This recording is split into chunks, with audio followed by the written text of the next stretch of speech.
A beautiful day to everyone. I hope you all are doing great and making a fruitful use of your time. Dear learners, today I'm going to take up the chapter The Beggar from Moments, which is your English supplementary reader. The story is written by Anton Chekhov, who is a Russian playwright and author. Well, this story is about a beggar and his transformation. When it comes to beggary, it is considered as a social evil and a curse to humankind. And every country around the world is trying to get rid of it. There are two kinds of beggars. The first kind, who has taken up begging out of necessity or circumstances. Then there is the other kind, who has taken up begging out of their idleness or choice. When it comes to transforming the lives of the former kind, it is quite possible. We can do it by rehabilitating their lives, by offering them employment, providing them with basic facilities, and even empowering them with vocational skills. But when it comes to the second kind, the beggars who have taken up begging out of choice or because of some addiction which has made them unfit for any job, so many efforts need to be put along with rehabilitation. And what are those efforts? Those efforts are in form of human values. The values that would include kindness, compassion, empathy, unconditional help, and support. The story The Beggar, written by Anton Chekhov, very aptly manifests all these values. Let us learn a little about the author.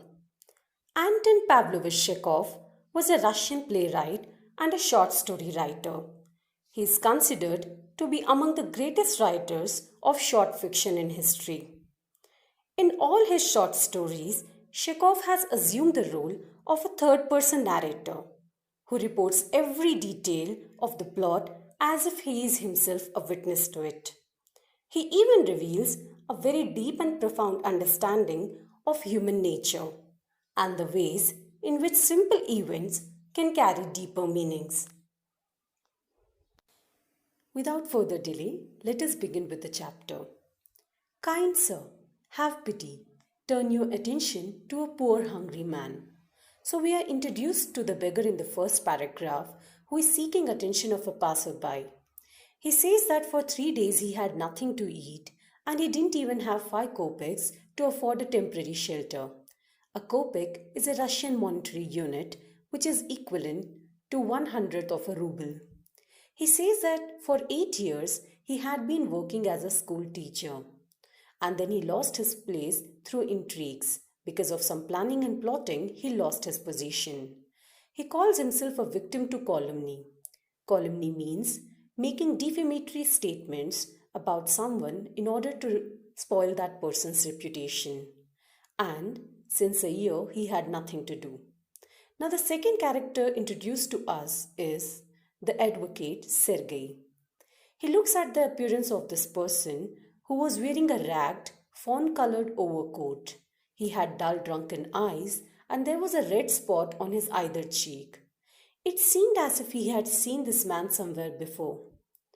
Now the beggar continues saying that now he has a position in the province of Kaluga. He has been offered a job in Kaluga and he doesn't have money to go there. He seeks help from this man and then he says that he is ashamed to seek help, but just because of circumstances he need to. Sergei's eyes now fell on the man's peculiar overshoes. One of them was high and the other was low. Now he suddenly recalled something. He confronted the beggar by saying, "Look here, it seems to me I met you the day before yesterday in Sadovia Street. But you told me then that you were a student who had been expelled and not a village school teacher. Do you remember?" Now the beggar, who was surprised to hear that, he mumbled, No, that can't be so. I'm a village school teacher and if you like I can show you my papers. So he's ready to validate what he said by showing some papers. Now Sergei, who has turned very angry, he said, "Have done with lying. You called yourself a student and even told me what you had been expelled for. Don't you remember?" "This is dishonesty, my dear sir. This is swindling." I shall send the police for you, damn you. So he threatens to call the police. And on hearing this, the beggar further said, Sir, the fact is, I was lying. So he finally admitted that all were lies. I am neither a student nor a school teacher. All that was fiction. All those stories were false stories. Formerly, I sang in a Russian choir and was sent away for drunkenness. So he used to work with a Russian choir from where he was fired because of his addiction to drinking. But what else can I do? I can't get along without lying. No one will give me anything when I tell the truth. What can I do? So he tells Sergei that he has taken resort to lying because if he tells the truth to the people, nobody would give him alms. What can you do? You ask what you can do, cried Sergei. So Sergei, who was very angry by now, he told him to work. That's what you can do. You must work. And then the beggar says, Work. Yes, I know that myself, but where can I find work? How would you like to chop wood for me? So Sergei offers him the work of chopping wood for him. Then the beggar says, I won't refuse to do that. But in these days, even skilled woodcutters find themselves sitting without bread. So he is giving a reason for not chopping wood, and that is that even skilled woodcutters are not finding a job for themselves these days. And then Sergei says, Will you come and chop wood for me? To which the beggar readily agrees. He answers in affirmative, and then they both go to Sergei's place. Sergei, after reaching his house, calls his cook Olga from the kitchen. Here, Olga, take this gentleman into the woodshed and let him chop wood. Now, the beggar was looking perplexed. He looked baffled and confused. He shrugged his shoulders and went irresolutely, very hesitantly after the cook. Looking at his gait, it means his walk. Looking at his walk, it was quite clear that he has not consented to go and chop wood because he was hungry or he wanted to work. The reason for going after Olga was just because he was trapped in his own words. He was full of pride and shame, and for that reason, he had given his consent for work. And then, looking at his strength, it seemed as if it has been undermined because of vodka. Due to his habit of drinking alcohol, his strength has been lessened. And that he was unhealthy and he did not have slightest inclination for toil was quite evident. Now Sergei, he hurried into the dining room. From one of its windows, one could easily see whatever was happening in the woodshed and whatever was going on in the yard. He stood at the window. He saw the cook and the beggar who were coming out into the yard by the back door. They made their way across the dirty snow to the shed. So it was winter and there was snow all around. Olga the cook, she meted out a very hostile behavior towards the beggar. She glares at him angrily and then even pushes him aside with her elbow. She unlocks the shed and angrily she bangs the door. The next thing that Sergei witnessed was that this pseudo teacher, the person who acted to be a teacher, he wasn't. He seated himself on a log and he became lost in thought with his red cheeks resting on his fist. The woman, Olga the cook, she threw down an axe at his feet. She spat angrily, and by judging from her expression of her lips, it was clear that she was scolding him. The beggar, very irresolutely, very hesitantly, he pulled a billet of wood. Billet is a thick piece of wood. He pulled a billet of wood and he set it between his feet and he started tapping it feebly with the axe. So he was tapping it very weakly with the axe. The billet wavered. It shook and it fell down. Now the beggar again tried to pull it to him. He blew on his freezing hands, so it was very chilly, it was very cold, so he was blowing on his freezing hands and making efforts to tap on that billet with his axe very cautiously, very carefully, because he was afraid of hitting his overshoe or of cutting off his finger.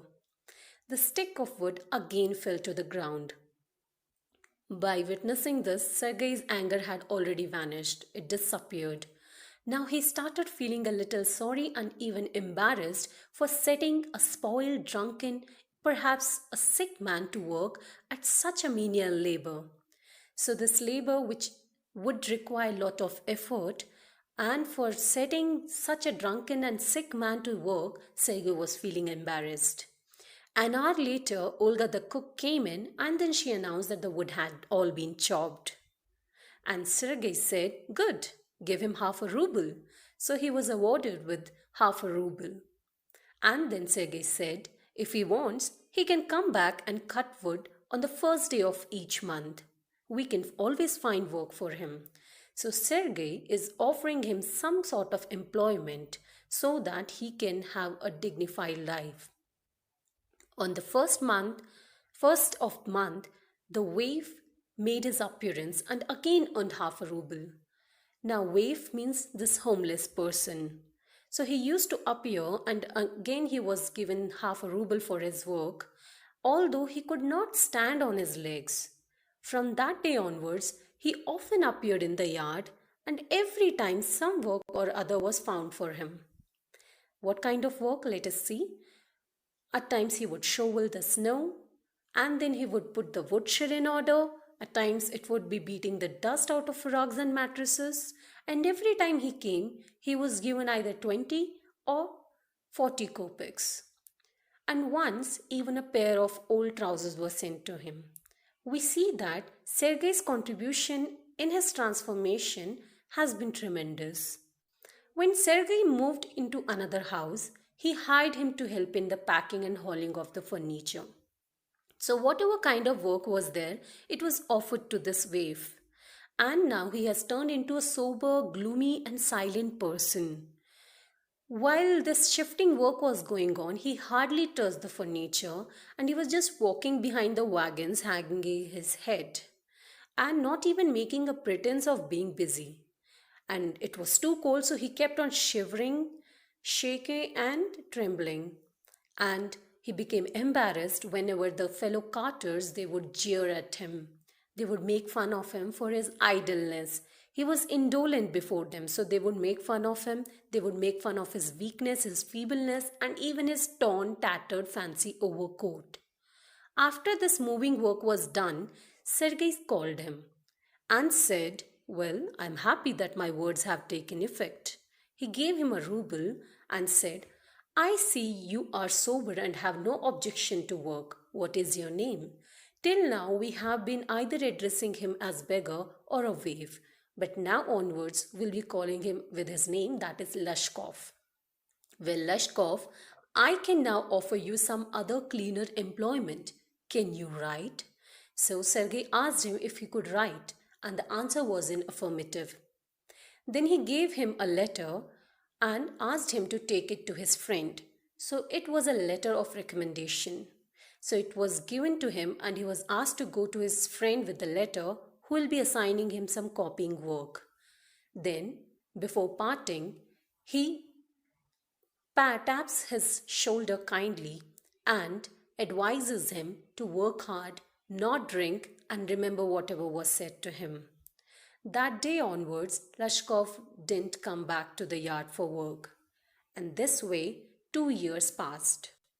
One evening, when Sergei was standing at the ticket window of a theatre, paying for his seat, he noticed there was a little man standing beside him, wearing a coat collar of curly fur and a worn sealskin cap. Now this individual very timidly asked the ticket seller for a seat in the gallery and even paid for it in copper coins. Now Sergei looked at this little man, who was his former wood chopper, and then he cried, "Lashkov, is that you? How are you? What are you doing? How is everything with you?" And Lashkov answered, "All right, I'm a notary now and I'm paid 35 rubles a month." So he has got a decent job of a notary and he's paid a good income of 35 rubles a month. Thank heaven, that's fine. I'm delighted for your sake. I'm very, very glad, Lashkov. So, Sergei, on finding a person whom he has set on a right path, became delighted and then called him his godson. So, godson is a person whose responsibility is taken by the godfather, and the responsibility is of his moral development. I gave you a push along the right path, you know. Do you remember what a roasting I gave you? I nearly had you sinking into the ground at my feet that day. So he recalls their first meeting where he even threatened to call the police. Thank you, old man, for not forgetting my words. So now he's glad that Lashkov is a transformed individual earning a dignified life, and for that he is thanking him for not forgetting his words. And then Lashkov replies, "Thank you, sir. If I hadn't come to you, then I might still have been calling myself a teacher or a student to this day."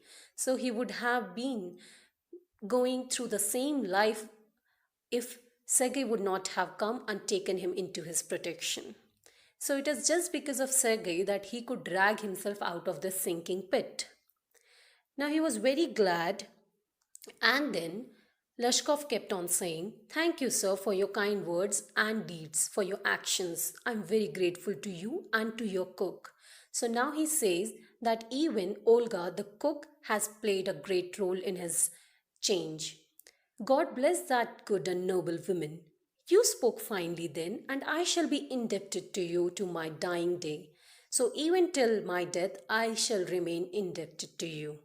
But strictly speaking, it was your cook, Olga, who saved me." So he says that the true credit would go to Olga and not to Sergei, though Sergei is someone to whom he is always obliged. How is that? Now Sergei was really astonished to hear about Olga's contribution. And then Lashkov tells him, "When I used to come to your house to chop wood, she used to begin, 'Oh, you sot, you! Oh, you miserable creature, there is nothing for you but ruin.' Then she would sit down opposite me and grow sad, look into my face and weep. 'Oh, you unlucky man, there is no pleasure for you in this world. There'll be none in the world to come. You drunkard, you will burn in hell. Oh, you unhappy one.' So while scolding him and while talking about his miserable life, she would keep on weeping, which shows that she had an empathy for him. And then she would kept on carrying with the work. Even in that strain, she shed so many tears, but the biggest thing was the wood was chopped by Olga and not by Lashkov. Lashkov says, "Do you know, sir, I did not chop one single stick of wood for you. Not even a billet of wood was chopped by Lashkov. It was Olga who did it all." Why this saved him, he cannot explain it. Why he changed, why he stopped drinking at the sight of that woman who was shedding tears for him, that is something according to him is inexplicable. He cannot explain it. I only know that owing to her words and noble deeds, a change took place in my heart. So he says that there was a change in his heart just because of that noble woman, Olga. She set me right and I shall never forget it. So, according to him, her contribution is something that is an unforgettable one for him. However, it is time to go now. So there was the bell and it was time for them to move into the theatre. Lashkov bowed and departed to the gallery.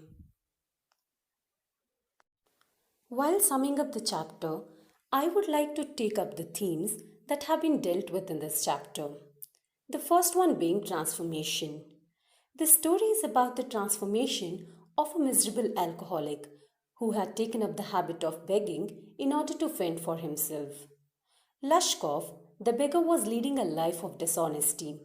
He used to lie to people in order to earn their sympathy. But then, on being caught by Sergei, he had to hesitantly agree to do some toil for him. There, he meets Olga, whose humane approach towards him brought a positive change in his life. He was able to drag himself from the pit of poverty, idleness, and beggary. We find him as a transformed individual at the end of the chapter, someone who was earning a respectful living as a notary. Here we find a link with the second theme of the chapter, and that is a triumph of human values. The power of human values such as kindness, compassion, empathy, gratitude, and selflessness has been aptly depicted in the story. When Leshkov is introduced to us, we find him in a deplorable condition. And at the end of the chapter, we see that this individual has changed and he was even acknowledging the role of Sergei and Olga. He expresses gratitude towards them and said that he is going to remain indebted to these two people all his life. So, dear learners, it's true that humanity can reform a person's life in a positive way. I hope that you could understand this chapter, and by reading this chapter, you would learn to inculcate all those human values which can make this society a better place to live in. Thank you.